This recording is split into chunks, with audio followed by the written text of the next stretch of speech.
Ma séance lecture, aujourd'hui, vous connaissez l'eau? Eh bien, voici quelques propriétés extraordinaires de l'eau. Propriétés: cohésion et tension superficielle élevée, adhérence. Chaleur spécifique élevée, chaleur de vaporisation élevée, dilatation lors du passage de l'état solide à l'état liquide à l'état solide, et efficacité comme solvant. Alors, reprenons ces propriétés et voyons l'explication. Cohésion et tension superficielle élevée et adhérence en même temps. L'explication, c'est que les liaisons hydrogènes retiennent les molécules ensemble et les font adhérer aux surfaces hydrophiles. Nous avons dit dans les propriétés chaleur spécifique élevée. Voici l'explication. Les liaisons hydrogènes absorbent de la chaleur quand elles se brisent et libèrent de la chaleur quand elles se forment, ce qui réduit au minimum les changements de température. Vous n'avez pas compris? Alors je répète. Donc pourquoi est-ce que la chaleur spécifique est élevée?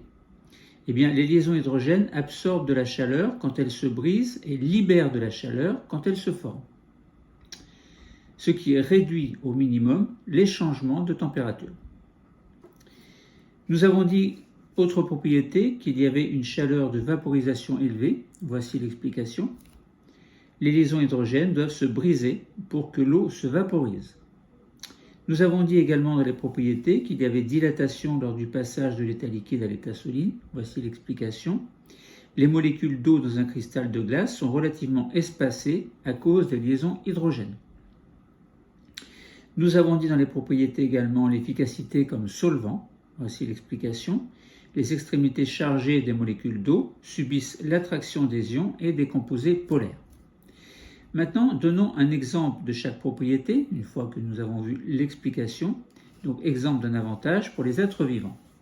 Nous avons dit dans les propriétés qu'il y avait cohésion et tension superficielle élevée et également adhérence. Nous avons vu dans l'explication que les liaisons hydrogènes retiennent les molécules ensemble et les font adhérer aux surfaces hydrophiles. Eh bien, voici un exemple d'un avantage pour les êtres vivants. Les feuilles font monter l'eau des racines dans les vaisseaux microscopiques. Nous avons dit dans les propriétés qu'il y avait une chaleur spécifique élevée. L'explication, c'était que les liaisons hydrogènes absorbent de la chaleur quand elles se brisent et libèrent de la chaleur quand elles se forment, ce qui réduit au minimum les changements de température. Donc, voyons un exemple d'avantage chez les êtres vivants. Eh bien, l'eau stabilise les températures de l'air et de la mer et aide les organismes, constitués en grande partie d'eau, à résister aux changements de température. Nous avons vu dans les propriétés qu'il y avait une chaleur de vaporisation élevée. L'explication, c'était que les liaisons hydrogènes doivent se briser pour que l'eau se vaporise. Voyons maintenant l'exemple d'un avantage pour les êtres vivants. Eh bien, la vaporisation de l'eau refroidit la surface des végétaux et des animaux. Nous avons dit dans les propriétés qu'il y avait une dilatation lors du passage de l'état liquide à l'état solide. L'explication, c'était que les molécules d'eau dans un cristal de glace sont relativement espacées à cause des liaisons hydrogènes. Voyons un exemple d'avantage pour les êtres vivants. Eh bien, la glace qui flotte isole l'eau se trouvant sous elle et empêche les océans et les lacs de geler complètement. Nous avons vu dans les propriétés qu'il y avait une efficacité comme solvant. L'explication, c'était que les extrémités chargées des molécules d'eau subissent l'attraction des ions et des composés polaires. Voyons un exemple d'avantage pour les êtres vivants.